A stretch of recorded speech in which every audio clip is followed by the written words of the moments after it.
Direct investisseur, la suite, toujours en compagnie de Mathieu Driol, responsable du trading action chez Day by Day, et bien sûr Aziz Ejli.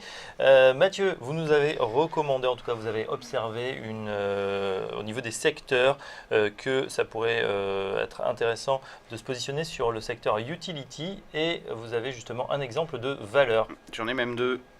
Le premier, Ion. Alors, c'est pas le titre le plus... Électricien allemand. Oui, c'est pas le titre le plus glamour. Pourquoi parce que vous le voyez, c'est quand même pas une tendance extrêmement puissante, sauf qu'à court terme, on commence à avoir quelque chose qui essaye de grimper, de reprendre vraiment de la puissance. On voit cette logique ici d'impulsion haussière, des retracements certes profonds, mais toujours cette lecture en creux et sommet ascendant. Donc on est sur un titre qui essaye de retrouver des couleurs. La dernière configuration, d'ailleurs, ici, c'est une impulsion retracée et une nouvelle phase d'impulsion. Et vous voyez d'ailleurs ce matin, on est en train de franchir cette résistance à 14,25. Donc c'est un nouveau signal quand même plutôt haussier. Alors bien sûr, la problématique ici, c'est que l'objectif théorique, c'est la résistance majeure à 14,77.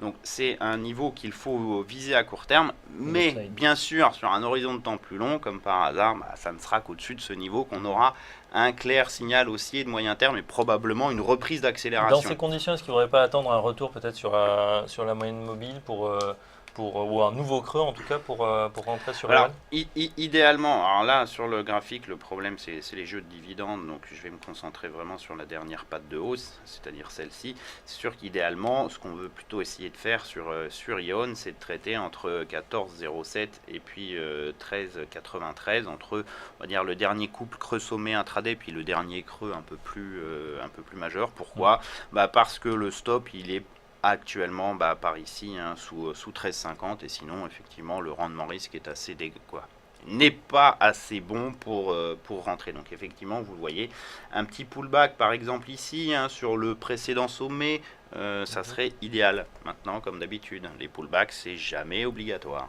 Deuxième valeur. Deuxième valeur, c'est Suez Environnement qui elle pour le coup et dans un trend dossier assez graphiquement assez clair, donc ça c'est toujours un peu plus intéressant. C'est un titre donc qui est plus robuste, qui avait consolidé aussi pendant une petite quinzaine de séances, et hier on a eu cette tentative d'accélération au-dessus d'une résistance. Donc on est sur un titre, alors bien sûr graphiquement sur l'intraday, j'ai eu des détachements de dividendes, donc mes graphiques sont un peu biaisés.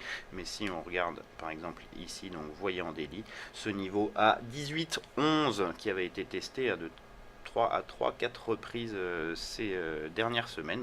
On a clôturé au-dessus, donc théoriquement c'est un signe de force, relançant la tendance vers de nouveaux plus hauts. Nouveaux plus hauts qui pourraient être à proximité des 20 €, impulsion, correction, projection, et vous voyez 20,14, j'ai une résistance aussi à 19,90 en projection, donc c'est une zone que l'on peut raisonnablement viser à horizon de 3 semaines. Ok, on change complètement de secteur, on va regarder du côté des parapétroliers maintenant. Oui, alors pourquoi ça parce que lorsqu'on est un peu en manque d'idées sur les indices, il faut essayer d'aller chercher des choses qui sont plutôt en tendance. Les choses plutôt en tendance, du côté des matières premières, on peut voir que certes, le Brent en a une, elle n'est pas des plus puissantes non plus, mais enfin, c'est quelque chose qui semble assez robuste à court terme. Ici, une belle lecture en impulsion, excès vers les 70, et pour l'instant une consolidation qui se déroule globalement assez proprement. On est revenu sur quoi ici? 64-70, c'était un ancien niveau de résistance qui est devenu support, qui doit donc entre guillemets relancer la tendance haussière. Et donc lorsque le pétrole et d'ailleurs aussi le WTI qui est au-dessus, vous voyez, de cette zone de soutien aussi à 57,20, lorsqu'ils sont plutôt bien orientés,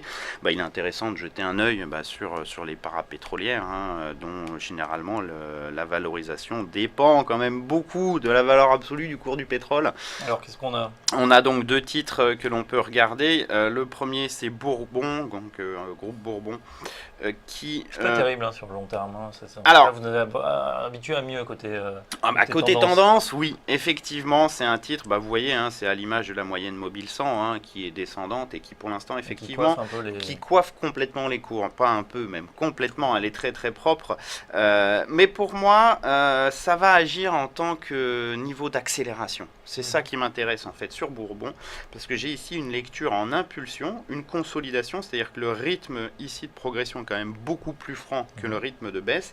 Donc j'ai cette lecture ici en canal descendant qui est assimilé à un drapeau. On voit qu'on a un très beau support à 17 et qu'on a maintenant un niveau d'accélération au-dessus de 18. Donc deux façons de traiter, soit on traite proche du support, donc plus ou moins maintenant, soit on traite en franchissement, donc au-dessus de 18, pour viser une projection de la dernière impulsion. Vous voyez, ça nous emmène vers les 20.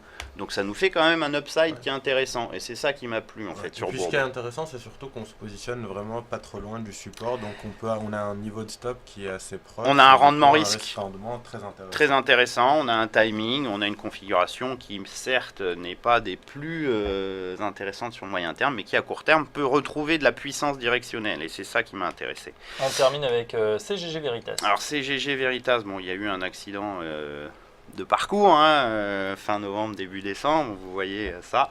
Depuis, le titre essaye vraiment de faire une recovery assez... En tout cas, on a comblé le gap. Oui, tout à fait. Voilà, alors toujours pareil, hein, quand on a des gaps comme ça, etc., ça prend toujours du temps. Il faut digérer. Hein, c'est quand même, c'est important hein, de faire un tel décalage. Ça prend toujours du temps, mais depuis ce gap, eh bien effectivement, on voit qu'on essaye de reprogresser. Là aussi, hein, l'objectif à moyen terme, tant qu'on est sous 8,70, c'est pas des plus puissants, mais c'est un titre qui a un potentiel de reprise assez important.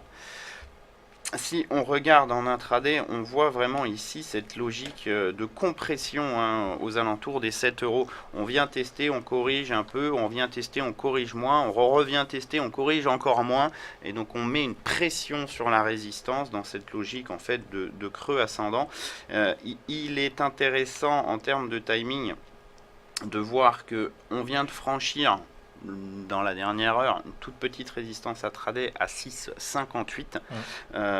Ça peut être le début en fait d'une nouvelle phase de reprise comme celle-ci. À ces points bas, c'est ça qui m'a intéressé en fait sur ces CGG. C'est un éventuel une reprise de tendance. On serait au tout début de cette reprise de tendance. Qui nous porterait vers les 7 euros. Au-delà de 7, et puis après, si on franchit 7, c'est 7,60. Donc l'upside est présent, le stop n'est pas très loin, hein, puisqu'il s'agit de le mettre sous 6,38, sous cette zone ici de creux. Ouais. Donc on n'est pas très loin du stop, on a de l'upside, configuration sympathique. Parfait, merci beaucoup Mathieu. On rappelle que CG Veritas est quand même un des titres parmi les plus volatiles, donc attention à réserver effectivement aux traders actifs. Merci Mathieu Adriol. Je rappelle que vous êtes responsable du trading action chez Day by Day et on a le plaisir de vous retrouver tous les mardis et tous les jeudis en plateau. Tout de suite, un nouvel intervenant, ce sera Eric Seban dans un instant. À tout de suite.